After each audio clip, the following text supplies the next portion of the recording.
My husband's last words destroyed. 58 years of marriage. I'm 81 years old, and every morning I still smooth out the sheets on his side of the bed. He's been gone 14 months now. But my hands don't know that. They remember 58 years of making the bed together. Or rather, me making it while he stood by the window complaining about the weather. My hands remember the shape of him, the dent he left in the mattress. Sometimes I catch myself tucking in corners that don't need tucking, and I have to stop and put my palms flat on the cool fabric, just to remind myself that nobody's coming back to mess it up. His cologne is still in the closet, Old Spice, the same bottle he'd been using since probably 1970-something. I used to hate that smell. Thought it was too sharp, too old-fashioned. Told him 100 times to try something new. He never did. Now I open that closet door sometimes just to breathe it in, and here's the thing that breaks me every time. It doesn't smell the same anymore. Not since he said what he said. Before, it smelled like him, like Sunday mornings and his scratchy cheek against mine. Now it smells like evidence, like proof of something I can't quite name. People my age, we were raised to believe that honesty is sacred. Tell the truth, no matter what. The truth will set you free. My mother used to say that. My pastor used to say that. Every book, every movie, every song. The truth, the truth, the truth. But nobody ever warned me about the kind of truth that doesn't set you free. The kind that locks you in a room with no windows and throws away the key. The kind that comes at the end, when there's no time left to do anything with it except carry it alone. He told me 3 days before he died. Lung cancer, stage 4. Diagnosed too late, because he was stubborn about doctors his whole life. I was sitting by his hospital bed, holding his hand, and he looked at me with these watery eyes and said he needed to tell me something. His voice was barely a whisper by then. I had to lean in close to hear him. I remember thinking, this is it. This is the moment in the movies where he tells me he loves me one last time, where he thanks me for a beautiful life, where he says something I can engrave on his headstone. Instead, he told me about 1967. We'd been married 3 years by then. Living in that small apartment on Maple Street, the one with the yellow kitchen and the radiator that clanked all winter. He had a job at the factory, second shift, and I was pregnant with our first. Michael. I remember that year as being golden somehow. Difficult, yes.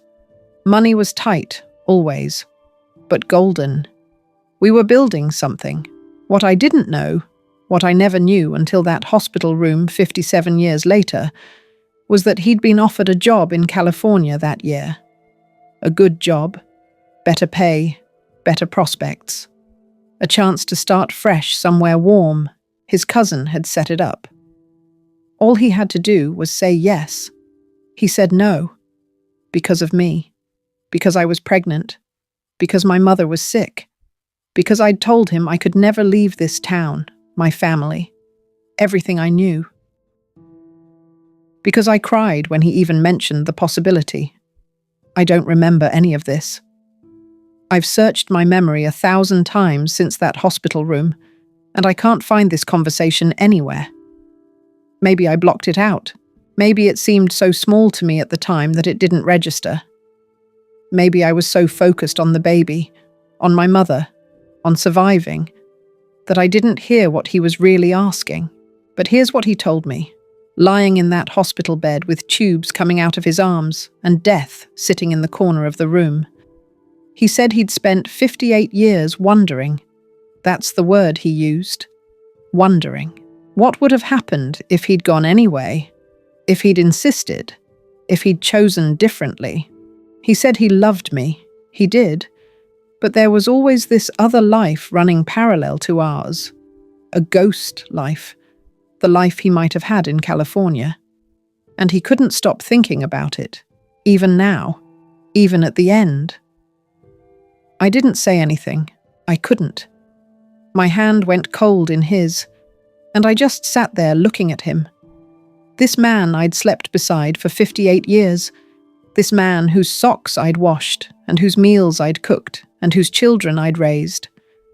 And I thought, who are you?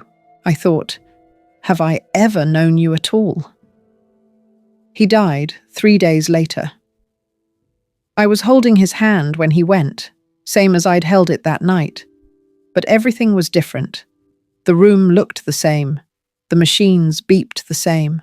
But I was holding the hand of a stranger. People ask me if I'm angry at him. Friends, my daughter, my sister. They want to know how I'm processing this. That's the word they use, processing. Like I'm a computer.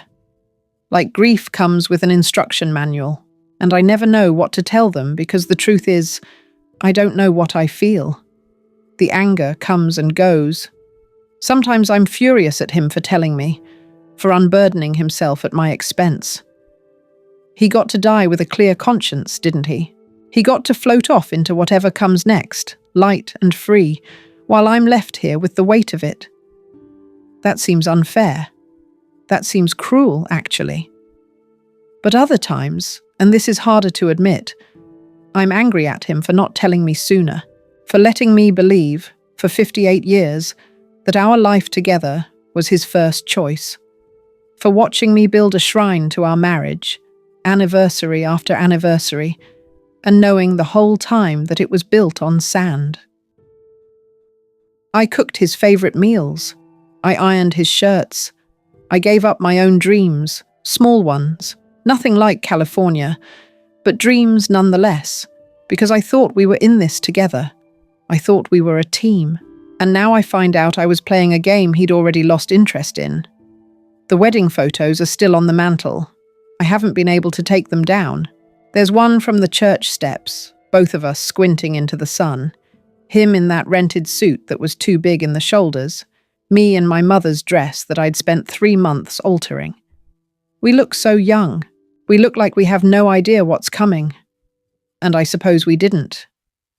But now when I look at that photo, I don't see the beginning of something beautiful. I see a man who was already elsewhere, already halfway to California in his mind. I see a woman who thought she was starting a life but was actually building a cage for both of us. That's the worst part, maybe. Realizing that I was his cage, his anchor, he called it. He actually used that word, anchor, like I was something heavy tied around his ankle, dragging him down into the deep, keeping him from sailing off to wherever he wanted to go. And I know he meant it differently. He said he needed an anchor. He said it was his weakness, not mine, that kept him from leaving. But when someone tells you that you're the reason they didn't live the life they wanted, it doesn't matter how they frame it. The message lands the same way. You were in the way. You were the obstacle. You were the thing that stood between him and his happiness. I keep thinking about this one evening. Must have been 1982 or 83. We were sitting on the porch after dinner. The kids were inside doing homework. The fireflies were out. And he said something strange. He said, "Do you ever wonder what your life would have been like if you'd made different choices?" I laughed. I said, "What choices? I married you. I had the kids. This is my life." And he just nodded and looked out at the yard and didn't say anything else. I remember thinking at the time that it was a strange question, but I didn't push it. I let it go. I had dishes to wash, lunches to pack, 1,000 small tasks that seemed so important back then. Now I would give anything to go back to that porch and ask him what he meant. To really ask. To force him to say it out loud while there was still time to do something about it. But would I really? That's the question that keeps me up at night now, staring at the ceiling in the dark, listening to the house settle and creak. If I could go back to that hospital room, back to the moment before he opened his mouth, would I stop him? Would I put my hand over his lips and say, "Don't"? Would I choose ignorance? I've played it out 100 different ways in my mind. The version where he dies without telling me, and I go on believing we had a happy marriage. The version where I carry his secret instead of him, never knowing I'm carrying it. Would that have been better? Would that have been kinder? I don't know. I truly don't. Because here's the thing about the truth, the thing nobody tells you. It doesn't just change the present, it reaches back through time and rewrites everything you thought you knew. Every memory I have of our life together is now contaminated. The vacations we took, the houses we lived in, the Christmases and birthdays and ordinary Tuesdays. All of it happened in the shadow of this secret he was keeping. All of it was real for me and something else entirely for him, and I can't separate them anymore. I can't remember the happy times without wondering if he was happy too, or if he was somewhere else in his head, walking down some sunny street in California with a different woman, a different family, a different life. My daughter says I should try to understand his perspective. She's always been the diplomatic one. She says maybe he needed to tell me for his own peace, and maybe I can find some peace in knowing the truth. But she doesn't understand. How could she? She's never had to look at 60 years of her life and wonder if any of it was real. She's never had to question every single thing she thought she knew about the person she loved most. That's not something you get over. That's not something you process. That's something you live with, like a splinter too deep to remove, like a noise in another room that never stops. People talk about forgiveness like it's a choice you make, a door you walk through, and suddenly everything's okay again. But how do you forgive someone who's not here to receive it? How do you forgive someone who can't explain themselves, who can't answer your questions, who got to make their confession and then leave you alone with it forever? Sometimes I think the cruelest thing he ever did was die. Not the telling, but the leaving right after. Like throwing a grenade into a room and walking out before it explodes. He never had to see what his words did to me. He never had to hold me while I cried, or explain himself, or apologize properly. He just said his piece and slipped away, and I'm the one left standing in the wreckage trying to figure out which pieces to keep and which to throw away. I still love him. That's the part that makes no sense. The part I can't explain even to myself, after everything. After the truth and the anger and the feeling that my whole life was a beautiful lie, I still love him. I miss him. I miss his bad jokes and his cold feet in bed and the way he hummed off-key while he shaved in the morning. I miss having someone to talk to at dinner, even if all we talked about was the weather and what the neighbors were doing. I miss being someone's person, even if I wasn't the person he really wanted to be with. 58 years of shared life doesn't just disappear because you learn something terrible. The love and the grief and the betrayal, they all exist together, all at the same time. And my heart can't make sense of any of it. There's a photograph in the closet, behind the shoeboxes, that I've never shown anyone. It's from 1968, the year after he turned down California. I'm holding Michael, just a few months old, and I'm looking at the camera with this expression I can barely recognize now. I look tired, yes, but I look certain. I look like a woman who knows exactly where she belongs. And somewhere outside the frame, taking that picture, is the man who was already wishing he was somewhere else. The man who smiled at me and clicked the shutter, and went on pretending for 57 more years. I can't throw that photo away, but I can't look at it either, so it stays in the closet, behind the shoes, gathering dust like everything else. My mother used to say that a good marriage is built on trust. She and my father were married for 43 years before he passed, and as far as I know, they never kept secrets from each other. But now I wonder, how would I know? How would anyone know what lives inside another person's head, what regrets they carry, what parallel lives they're living in their imaginations. Maybe my father had a California too. Maybe every marriage has one. A road not taken, a door not opened, a life unlived. And maybe the ones who stay silent are the kind ones, the ones who understand that some truths are too heavy to share. I think about the women of my generation a lot these days. The wives, the mothers, the ones who made their homes and raised their children and never asked too many questions. How many of us were anchors and didn't know it? How many of us spent our lives thinking we were loved when we were only tolerated, settled for, accepted as the lesser option? It's not something we talked about back then. You married, you stayed married, you made it work. You didn't dig too deep. You didn't ask what your husband was really thinking when he stared out the window at night. You just made another pot of coffee and let the silence fill the room. I still make his side of the bed every morning. I still open the closet sometimes just to smell that old spice, even though it smells different now, tainted somehow, like something spoiled. I still talk to him sometimes, out loud, when the house is too quiet and I forget for a moment that he's gone. I tell him about the garden, about what the grandchildren are doing, about the small things that used to make up our days. And sometimes, just sometimes, I ask him why. Why did you tell me? Why couldn't you have carried it to your grave? Why did you have to make your peace at the cost of mine? He never answers, of course. The house just settles and creaks, and the clock on the wall ticks its way through another afternoon, and I'm left alone with the question that has no answer. The question that will follow me now until I'm gone too. Was any of it real? I don't know what I want you to take from this. I'm not here to give advice.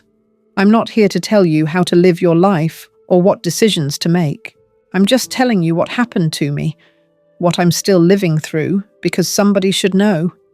Because keeping it inside feels like it's eating me alive.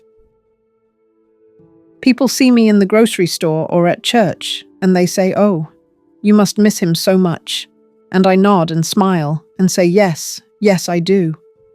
And that's true. But it's not the whole truth. The whole truth is that I miss the man I thought I knew. The man who existed in my mind for 58 years. That man is gone, and I'm not sure he ever really existed at all. The man who's actually gone, the one who died in that hospital bed after dropping a bomb into my heart.